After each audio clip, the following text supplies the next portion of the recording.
Hi, I'm horror author Paul Edwards. Today I'd like to talk about what I consider the greatest Hammer horror film of them all. And no, I don't mean Horror of Dracula, although that's a close second.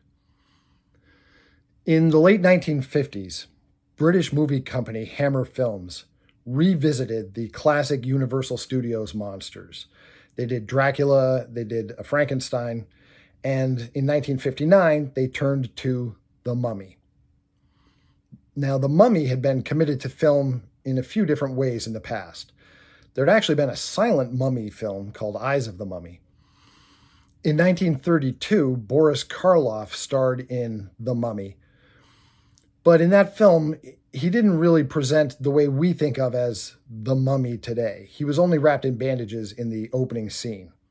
After that, when he was on the loose, he was an evil magician who'd been resurrected in our time, but he interacted with us in a normal way. What we think of as the mummy, a shambling monster that's all wrapped up in bandages and chases after people, never uttering a word, that version of the mummy comes from a reboot that they did in 1941 called The Mummy's Hand.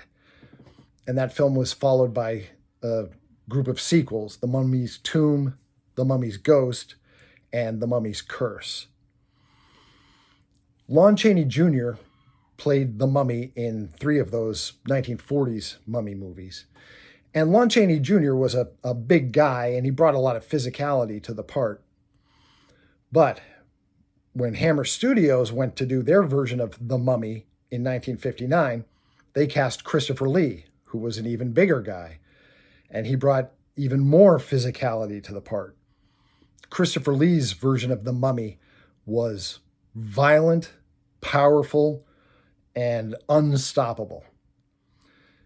And I still remember watching the 1959 version of The Mummy on TV as a kid and being terrified of Christopher Lee's version of The Mummy. Hammer Studios really was firing on all cylinders with this movie. They had everything. They had an incredibly creepy atmosphere. They had Christopher Lee playing the monster. They had the great Peter Cushing as the hero. Of course, Peter Cushing is great in everything. And the screenplay by Jimmy Sangster basically was a compilation of the plots of the 4 1940s mummy movies. Basically, what Jimmy Sangster did was he took the elements, the story elements that worked in each of the mummy movies from the 40s and combined them all into one narrative. I have to say that in this particular case, Hammer Studios actually outdid Universal. I think their mummy movie was an improvement on the ones that had come before.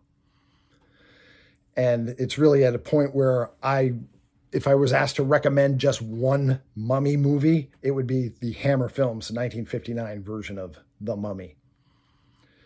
So there you have it. That's my pick for Hammer's greatest horror film. Do you agree with me? What do you think is the best mummy movie? What do you think is the best Hammer film? Please let me know in the comments. And if you like 20th century monster movies, if you like vintage horror, you're going to love my book series, which is self-published on Amazon, the Mourner's Woods book series. 99 cents for each ebook, $9.99 for paperback. Enjoy.